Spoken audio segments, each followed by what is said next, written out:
At exactly 2:35 p.m. on June 1, 2025, a modest cargo truck stationed near a remote Russian airfield slowly opened its wooden rooftop. Inside lay no ordinary shipment.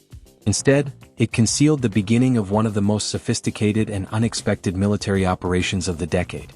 Russia's vast bomber fleet, anchored at airfields like Belia in Siberia and Alenia beyond the Arctic Circle, has long been a pillar of its strategic deterrence. These massive aging aircraft, each valued at $200 million, rested out in the open, confident in the protection of layered defense systems designed to intercept external threats. But what happened next came not from the skies but from within. At 2:41 p.m., 117 compact drones emerged from disguised compartments. Their origin, within Russian borders. Their presence, entirely undetected for over 18 months. Ukraine, lacking long-range missile capabilities, had quietly reversed the rules of engagement. The operation unfolded in 3 phases: placement, activation, and destruction. In less than 20 minutes, nearly 35% of Russia's strategic bomber fleet was damaged or destroyed. Within the next 30 minutes, multiple airfields came under coordinated attack. Ukrainian authorities soon confirmed they had launched a major offensive targeting Russia's strategic bombers, an effort that seemed pulled straight from a spy thriller. But this wasn't fiction. It was the culmination of what Ukrainian intelligence later referred to as Operation Spider Web, a bold exercise in asymmetric warfare that redefined how smaller nations can challenge conventional military superpowers. Rather than rely on multi-thousand-kilometer missiles, Ukrainian planners reconceptualized the challenge. The operation hinged on 3 tactical breakthroughs.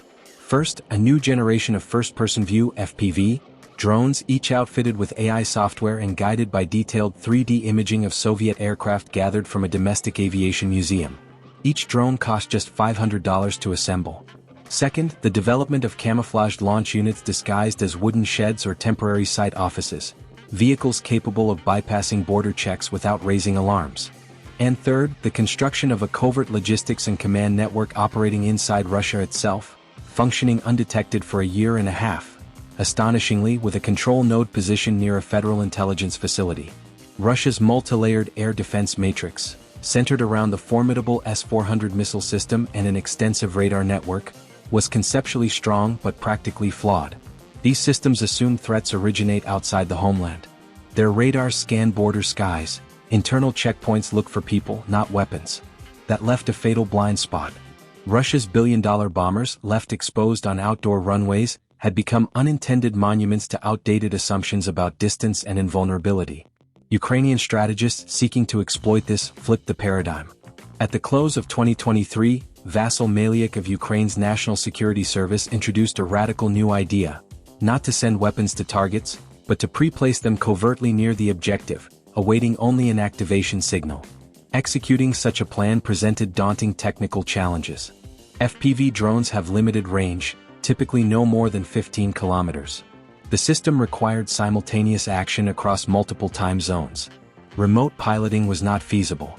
And crucially, the drones needed to autonomously distinguish specific aircraft under combat conditions. Ukrainian engineers responded with machine learning.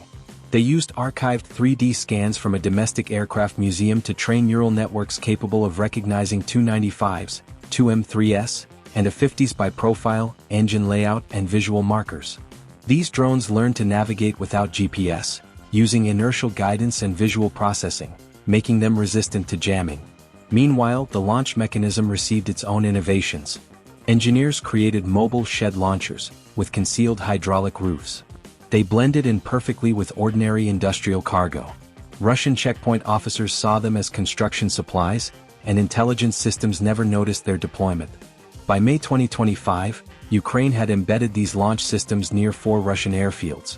Then, on June 1 at 2:30 p.m., as Russia escalated missile strikes on Ukrainian cities, Kyiv gave the go-ahead.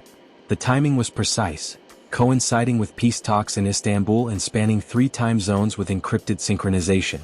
Ukrainian operatives near the designated airfields received their orders and began final preparations. At Belia Air Base, the first shed truck rolled to its prearranged launch site. Just 200 meters from a runway, the wooden panels split open. Inside, 7 drones powered on, their processors coming to life. Russian personnel watched with puzzled expressions as unfamiliar drones emerged, but no alarms were raised in time. The AI worked flawlessly. Each drone instantly scanned its surroundings. The Tu-95 was identified by its distinctive quad-engine configuration. The Tu-M3s were pinpointed by their wing profiles and heat signatures. One drone locked onto a fuel tank, another onto an engine intake. At 2:43 p.m., the first detonation occurred. A $200 million bomber erupted in flames. Across the country, the same process unfolded. Alenia Air Base, far north of the Arctic Circle, was hit simultaneously. Russian defenses scrambled to respond, but the assault came from within the perimeter. 17 minutes after launch, the initial phase was complete. Ukraine had achieved with minimal cost what conventional air forces would need massive firepower to replicate. Officials claimed 41 strategic aircraft were affected, though post-strike analysis confirmed 15 had been completely destroyed, with others sustaining reparable damage. Yet even partial success sent shockwaves through global military institutions. Air forces from multiple countries began re-evaluating their doctrines. Hardened shelters, close-range defense measures, and internal counterintelligence were suddenly priorities again. What Ukraine demonstrated was more than just technological ingenuity. It was a blueprint for how a nimble, under-resourced nation could outmaneuver a larger foe. Traditional concepts like distance, deterrence, and border security were shown to be increasingly irrelevant in an age of artificial intelligence and stealth logistics. The operation changed how nations think about vulnerability, and who exactly holds the advantage in the battles yet to come.